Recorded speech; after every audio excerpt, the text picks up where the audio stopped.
Imagine Tim Miller and James Cameron walking into the studio and saying, you know what? Those other three Terminator films after T2 Judgment Day, forget them. We're doing our own thing and we're erasing the storylines. Yeah, that's pretty much what happened with this film, yeah.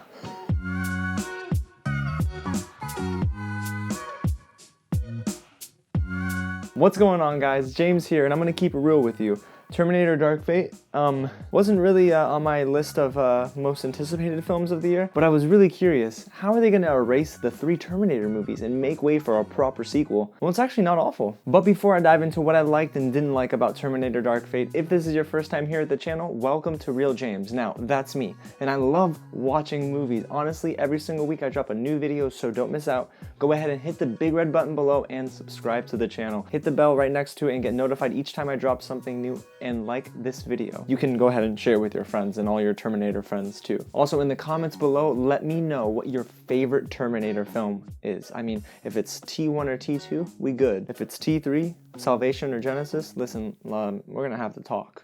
You and I. Alrighty guys, so without further ado, let's hop into what is probably the last Terminator movie, Dark Fate. So if you haven't seen the previous two Terminator movies, don't worry, it catches you up to speed very quickly, and trust me, the movie wastes no time jumping into exactly where this movie fits in with the rest of the franchise. Dark Fate stars a new protagonist named Danny, and she gets caught up in this big mess because she's, well, the new John Connor. Two things drop out of the sky, one being a Terminator and the other being an augmented human named Grace, and she teams up with Sarah Connor to hopefully guard Danny from this new Terminator, these new crazy shape-shifting Terminators that want to kill her, and of course take over the entire world. Okay, so now that we got the little story out of the way, let's hop into what I liked about Terminator Dark Fate. Listen, right off the bat, thank you for erasing Terminator 3, Genesis, and Salvation, because those are awful films, y'all. But my biggest question was, where do they go from here, and is this really going to be a necessary addition to the Terminator franchise? I guess we can start with exactly what makes Terminator movies so cool, and that are basically the Terminators. So the first thing that drop out of the sky is Grace, and as an augmented human played by Mackenzie Davis. She's fine. I mean, she has some cheesy one-liners, but for the most part, she kicks a lot of butt, just like most of the women in this movie. So I enjoyed watching her team up with Sarah Connor and Danny. As for the other Terminator, the Rev 9s, who are controlled by Legion,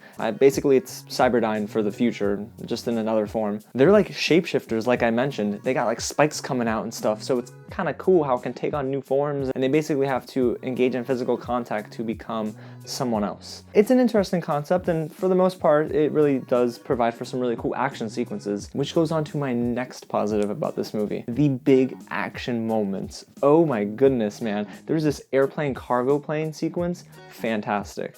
There's this detention center sequence where it deals with like immigration and some actually like current issues, surprisingly. Oh man, it's so cool. And there's so much to love about these big moments, and you feel it. We saw it in IMAX actually at our screening, and it is worth it. I mean, the noises, everything is just so good, and it feels pretty raw for this film. It's probably the best after what we got in the previous three. Oh boy. But the glue for this film really is Linda Hamilton. Oh my, y'all, she's a rock star. Let me tell you, Linda Hamilton really has not lost a step in this franchise. This role is made for her. She is Sarah Connor. And it's so neat to just see her go out and kick some butt, and while she might not be a Terminator or an augmented human, she is just like the centerpiece for this. I think that she actually played a bigger role than Arnold Schwarzenegger in this film, even though Arnie's awesome. And yes, it's great to see him back, so he's definitely on this list of positives for Terminator Dark Fate. He does reprise his role as the T-800.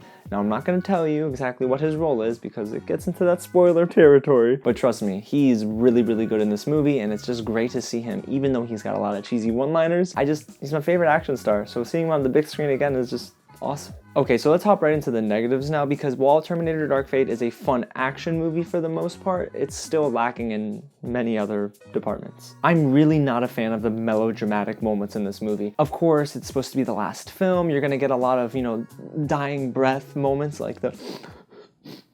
I mean, that didn't happen. I'm just kind of whatever. But on a serious note, I don't think I cared for those really shoehorned moments. Director Tim Miller knew what he was doing. Hey, if this can be just like Terminator 2 Judgment Day, we're playing it safe, fans are gonna love it, right? And for the most part in our theater, fans did love it. Now, I do like the first two films. I'm not in love with them, but I like them. But the story is so similar to T2 that I was distracted thinking, oh my god, the story is basically the same. And like I mentioned earlier, Danny, our new protagonist, is John Connor. It literally is the same character. And speaking of Danny, actor Natalia Reyes, who's not a bad actor, I just don't think I was very convinced by her performance, and that's more so on the writers because they gave her way too many superhero moments. In the second half of the movie, I don't think there was a genuine conversation that she had with the audience, and I think the writers did her a huge disservice in this movie. And on a technical note, the CGI really is not very good in most moments. It's too noticeable when you see Grace and our new Terminator, the Rev 9, fighting each other. Listen, this is a huge tentpole blockbuster movie, and you can't afford to make the CGI look smooth. For what it's worth, Terminator Dark Fate really is a decent action movie, and it does provide some thrills and, trust me, enough fan service to make you want to scream and get out of your chair if you're a huge Terminator fan. And honestly, it is the most worthy sequel since T2. I think nostalgia plays a huge part in this film, but I don't know if all the elements come together as well as I would imagine they hoped for. Is it as awful as everyone's saying it is? Absolutely not. But is it going to be one of those memorable additions to the Terminator franchise? Probably not.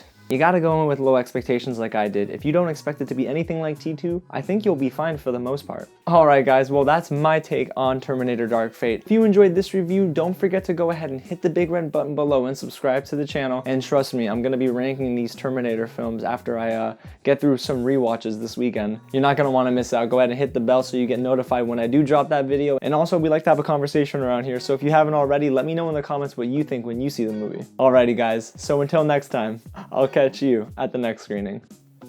You know I'm gonna say it right. I'll be back.